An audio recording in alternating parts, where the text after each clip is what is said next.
Et voilà. Dans le cadre des Journées des études supérieures et de la recherche, j'ai le plaisir de discuter éthique avec Charles Gaucher, président du Comité d'éthique de la recherche avec les êtres humains de l'Université de Moncton. Il est également professeur à l'École de travail social et, sans oublier, directeur de la revue de l'Université. Charles, merci d'avoir accepté mon invitation pour venir jaser d'éthique avec moi.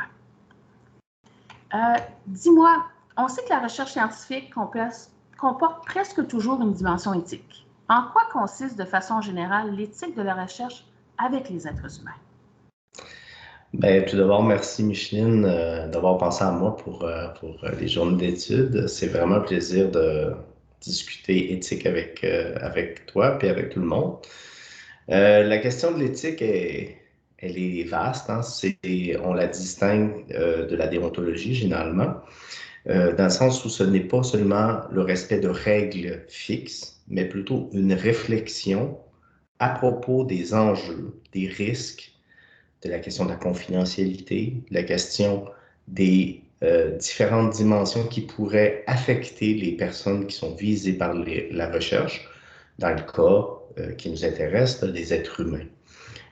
Donc, ce qui est l'éthique à la recherche dans le cadre de projets qui travaillent avec les êtres humains, on parle vraiment de quelque chose qui constitue un guide moral, finalement, pour déterminer quels sont les pour et les contre, hein, quels sont les avantages, les inconvénients d'une recherche.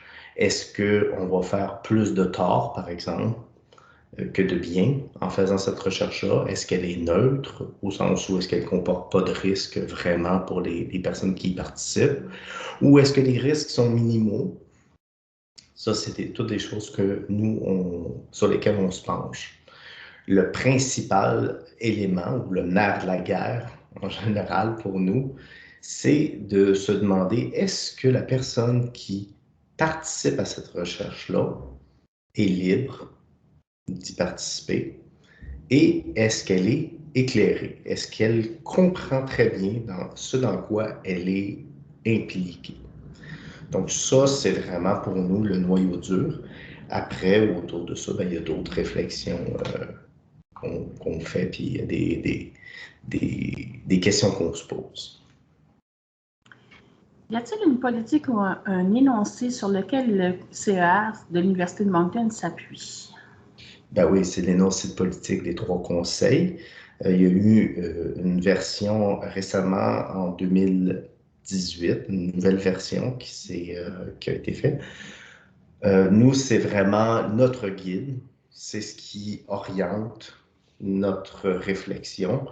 Eux ont des grands principes qui sont divisés en plusieurs sections qui concernent justement le consentement, qui concerne les données secondaires, qui concernent aussi, par exemple, les recherches avec du prix. Hein? Souvent, on pense qu'une recherche n'est pas éthique si on cache quelque chose aux participants. Dans certains cas, elle pourrait quand même avoir lieu parce qu'il y a certaines recherches, si on dévoile d'emblée à l'individu ce qu'il est en train de faire, ça risque de compromettre les résultats.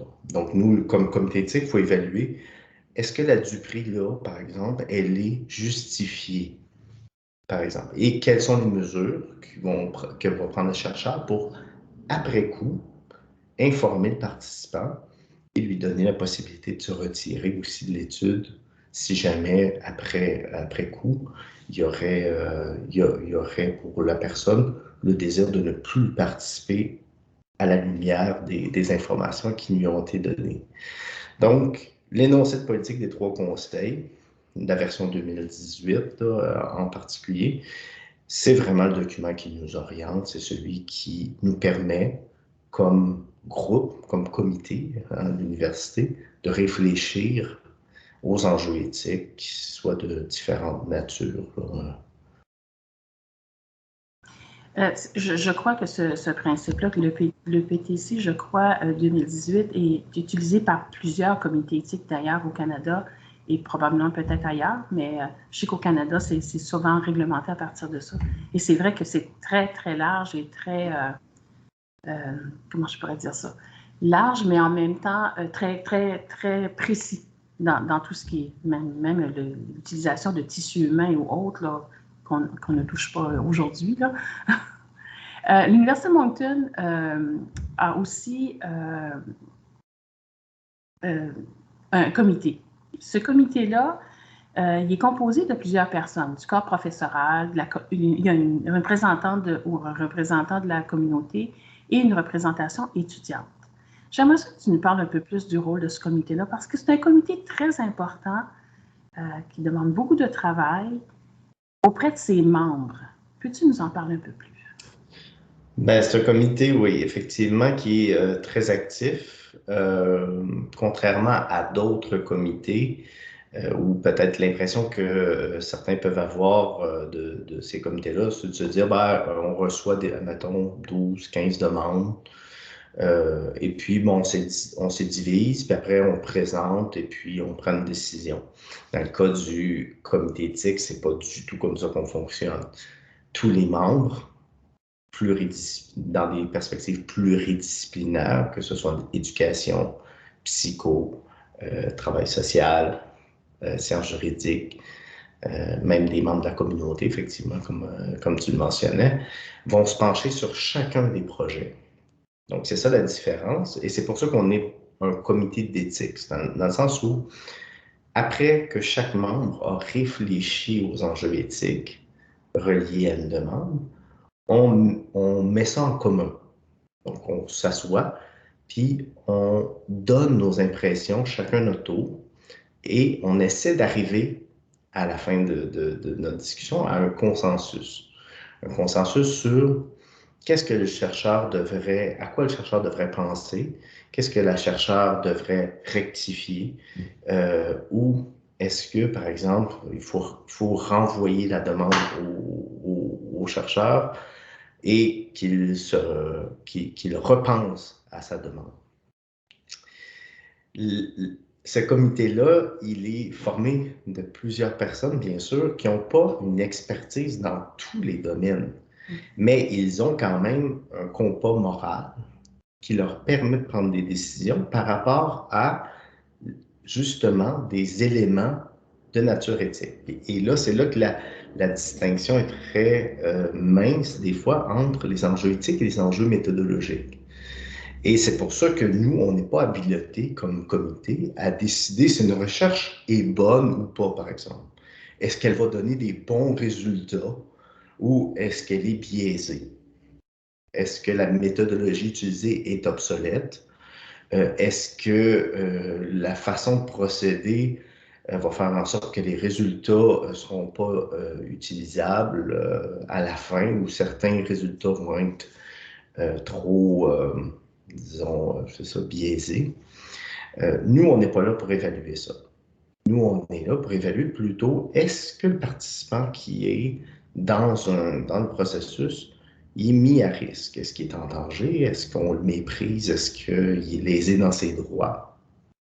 Et donc, le rôle du comité éthique, de ce comité-là, c'est vraiment de porter un jugement là-dessus, en évaluant chaque membre, en évaluant chaque demande, que ce soit des demandes de renouvellement, des demandes de modification ou bien des nouvelles demandes de la part du comité. On a mis sur pied aussi, pour faciliter la vie des chercheurs, un processus de reconnaissance comme comité. Donc, si un chercheur a déjà fait sa demande dans une autre institution qui respecte l'énoncé de politique des trois conseils, la version 2018, ben, on va accepter qu'il nous fournisse cette demande-là et nous, on va l'étudier à partir des documents qu'il a déjà fournis. Pour pas que le chercheur, tu peux bien t'imaginer, chercheur qui travaille, admettons, dans une équipe multisite, dans 6 universités, avec 6 comités éthiques différents, ça serait complètement fou de demander à chaque fois une nouvelle demande. Hein. Donc, ça, c'est un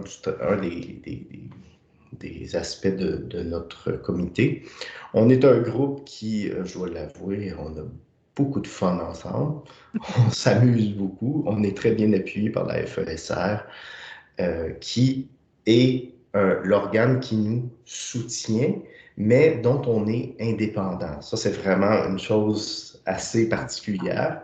Hein, le comité éthique n'a pas de compte à rendre à l'université comme tel. Il est totalement indépendant pour différentes raisons. La première et la plus évidente étant que, par exemple, si quelqu'un voulait faire une recherche sur la violence ou le harcèlement sexuel vécu au sein de l'université, ben, il doit être évalué aussi neutrement de façon aussi neutre que quelqu'un qui travaillerait sur le harcèlement dans une autre institution. Donc, le comité d'éthique, autre spécificité, à part le fait qu'il est multidisciplinaire, qu'il est très, très actif aussi, hein, à tous les mois, on se rencontre, ben, il est aussi indépendant de l'université. Mais il faut qu'il y ait une certaine neutralité. C'est primordial parce que s'il faut que ça soit biaisé automatiquement, ça ne répond pas finalement au principe de l'éthique. Donc, la portée de l'évaluation éthique d'un projet de recherche, son mécanisme et son impact sur la recherche. Donc, si on parle d'êtres humains, on parle de personnes qui peuvent être vulnérables, on peut parler de personnes qui doivent avoir un consentement éclairé, comme tu l'as dit au début, mais son impact sur la recherche, un exemple, on dit à une professeure, bon, on retient ta demande et on te demande de resoumettre à nouveau et vous offrez habituellement une série de questionnaires ou de commentaires plutôt à pointer vraiment la professeure au bon endroit. Mais est-ce que tu penses qu'il y a un certain impact sur la recherche s'il n'y aurait pas justement le comité éthique avec les êtres humains? Oui, non, définitivement. Comme j'ai dit au début, nous autres, le comité, on se voit vraiment comme un guide éthique. C'est-à-dire, on se voit, et c'est pour ça qu'on donne des commentaires assez précis en disant, as-tu pensé à ça? Qu'est-ce que tu vas faire pour atténuer le lien de dépendance ici que nous, on voit? Est-ce que tu as pensé que peut-être la compensation que tu offres à tes participants est beaucoup trop élevée? Puis que ça fait en sorte que peut-être certains vont se sentir contraints de participer. Hein? Ils vont dire, ben, j'ai comme pas le choix, dans le fond, de participer parce que ça va me permettre de manger ce mois-ci. Donc, ces questionnements-là sont assez primordiaux. L'autre élément que je vois, puis qui est très sensible, puis personnellement, pour avoir passé à travers plusieurs fois des comités d'éthique, puis maintenant, l'énoncé de politique des trois conseils est très spécifique sur la question. Les comités d'éthique ne doivent pas non plus nuire à la recherche. Hein?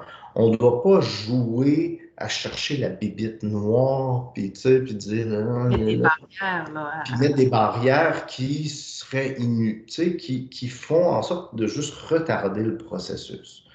Donc, c'est pour ça qu'on se rencontre à tous les mois, hein, pour qu'il y ait le plus possible de roulement.